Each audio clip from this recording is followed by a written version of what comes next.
The Canadian Pacific Railroad had legions of SD40s, 555 to be exact, 65 SD40s and 490-2 models, which together arguably made up one of the largest concentrations of a single diesel locomotive model on any railroad roster. Now that their numbers have drastically faded, at least on the Canadian Pacific, it seems only fitting that we take a moment to reflect on all that CP's SD40s have meant to us over the decades.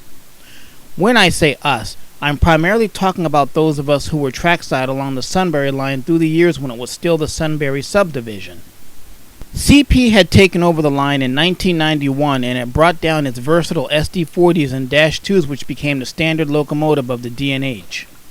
And that's how it was for years and years until the mid-2000s, when time and gravity began to take its toll on the aging fleet and newer AC traction GEs began to take their place, one by one.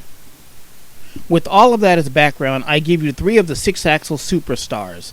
The lead 5677 and the 5690 hold a special place in my own memories. The crew of this train, seen parked in Albany, New York and waiting to enter the Kenwood Yard, was kind enough to bring me on board and even let me sit in the engineer's seat.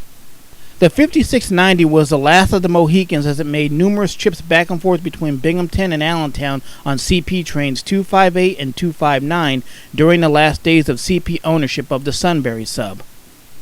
The 5690 was also one of the handful of locomotives that wore the infamous and ill-fated St. Lawrence and Hudson paint scheme of the 1990s.